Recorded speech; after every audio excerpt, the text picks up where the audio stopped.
ہیں کہ کیا ہماری بھتیجیاں پڑوس میں ایک ایسی عورت سے پڑھ سکتی ہیں؟ قرآن پڑھنے جانا چاہتی ہیں کہ جس عورت کے بارے میں معروف ہے کہ اس کا عقیدہ ٹھیک نہیں ہے، کیا حکم شرع ہوگا؟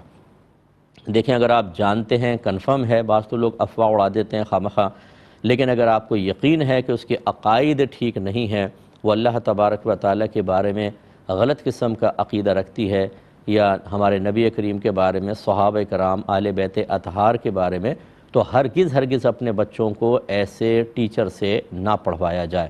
حضرت علامہ ابن سیرین رحمۃ اللہ علیہ ایک بڑے عالم تھے، اور امام اعظم ابو حنیفہ رضی اللہ تعالی عنہ کے ہم عصر تھے۔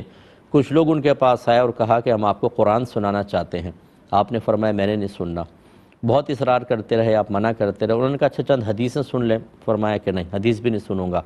حتیٰ کہ وہ مایوس ہو کے چلے گئے تو آپ کے کچھ شاگردوں نے کہا کہ حضور وہ قرآن و حدیث ہی تو سنا رہے تھے، آپ سن لیتے۔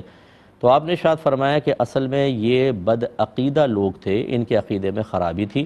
یہ مجھے قرآن تو سناتے لیکن اس کی تعویل و تفسیر اپنی طرف سے کرتے، ایسے حدیث تو سناتے لیکن شرح اپنی طرف سے کرتے، اور میرے ایمان میں خلل پیدا ہونے کا امکان تھا، اس لیے میں نے نہ قرآن سنا نہ حدیث۔